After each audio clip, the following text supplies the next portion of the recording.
All right, welcome back to Nadlin Forum Podcast Daily. I'm Ruby and I've got Lior here with me as always. Lior, did you see these numbers on seniors renting? I mean, talk about flipping the script. In just the last decade, renters aged 65 and up shot up by about 30%. That's 2.4 million more people. Seniors are now the fastest growing group of renters in the US. That's wild, yeah? Yeah, absolutely wild. Over 10.4 million older adults are now renting. That's 13.4% of all renters. That's not a small group. I think for me, what really stands out is that this isn't just because there are more seniors in general. It's like seniors. They're actually choosing renting, right? Not just ending up there by default. Exactly. And the reasons make so much sense. A lot of people want to downsize after the kids move out. Renting means predictable monthly expenses. Plus, you can pick a spot close to your grandkids, a good hospital, or just a nice cafe with half-decent coffee. And you avoid those sneaky home repairs. Believe me, my grand's fridge broke last year, and she basically staged a protest on the phone to me about it.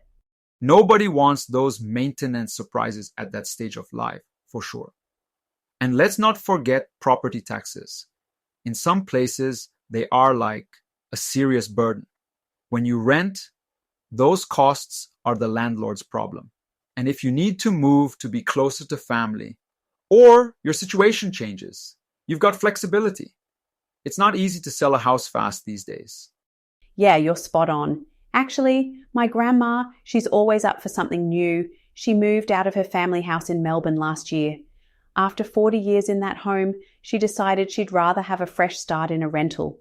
Now she's in this snazzy apartment, all modern appliances, a view over the park, and every Thursday night she's got her new bingo group. Honestly, she's got more of a social life than I do.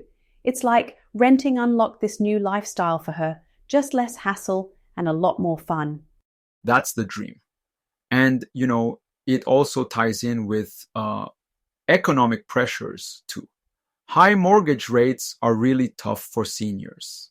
We've talked in past episodes about rate fluctuations. Remember the one on mortgage rates and market ripples? Seniors are watching those rates and sometimes just thinking, you know what, I don't want another big loan. Renting makes a lot more sense for them now, given all the unpredictability. So let's talk hotspots. The Sunbelt's sort of become the promised land, right? Baton Rouge, Jacksonville, these cities grew their senior renter numbers by more than 80%. Florida is absolutely booming, especially North Port, Sarasota, Bradenton, where more than 1 in 5 renters are now over 65. Why do you reckon warm weather is such a massive draw, Ruby? I mean, sunshine and no need to shovel snow? That's a sales pitch right there. It's not just the weather though. Places like Sarasota have more affordable living, lots of amenities, great healthcare, and a ton of social events targeting retirees. My gran would absolutely move for better trivia nights, honestly. Yeah, and it's interesting because it's not just apartments. More seniors are choosing single family homes. The numbers jumped 25% in the last decade for renters over 65. Cities like Omaha, Dallas, and Austin. These aren't traditional retirement hubs, but they're catching up fast. It's the space, the privacy. You get your own backyard, a sense of neighborhood, all without needing to worry about repairs. I've seen that shift firsthand. I had a client, she's a retiree from New York, wanted to relocate to Sarasota. She told me, Lior, I want the space for my grandkids to run around when they visit, but I don't want to mow another lawn as long as I live. Renting a single family home there worked. Because if something breaks, she just calls the landlord. No headaches. See, that's what I think's really changing. Seniors aren't just looking for a place to exist. They want somewhere that fits how they actually want to live. Like, have friends round for a barbecue or, have the grandkids crash for a week during the school holidays. Single family rentals give that, but there's no 20-year financial commitment. And the rental market's caught on, right? Landlords are increasingly targeting older renters with the kind of features and services they want. No staircases, proper security, easy maintenance calls. Yeah, and it's not limited to just the Sun Belt anymore. Big cities like New York and LA are seeing big increases too, but we can get into that in a bit. I just think this flexibility and range of options, it's kind of making retirement less about settling and more about choosing. Seniors have leverage now to pick the lifestyle that actually fits. That thing you just said about retirement, it's totally true.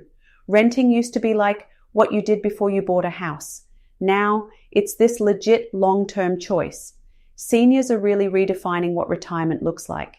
Instead of staying put and worrying about keeping a house standing through the next storm season, they're picking flexibility, location, and peace of mind.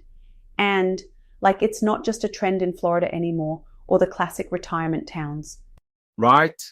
We're seeing it everywhere, even in those big expensive cities like New York and Los Angeles.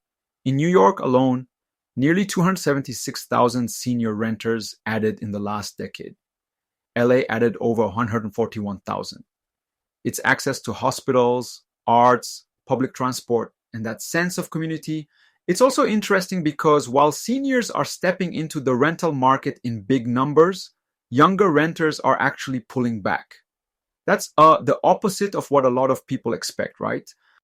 Yeah, under 55s, and especially under 24, rentership has dropped off. I remember us chatting in our Why US Homeowners Are Getting Older episode, how harder it's gotten for young people, student debt, pricey rents, all that. Meanwhile, seniors can swing renting because they've often got equity from selling a family home, or just have different priorities. It's like the market's got this new flavour, with more seniors demanding the kind of rentals that fit their retirement plans, and fewer younger people moving out on their own. For real estate investors and developers, this is like a signal flare. The demand for senior-focused rentals, whether it's in New York, LA, or growing metros like Sarasota, is only gonna climb. Building or retrofitting properties with seniors in mind, that's the direction now. And honestly, it's changing the whole narrative about what a rental community looks like. Investors have to think about elevators, no-step entries, social spaces. Just look at how much this demographic is shaping future development.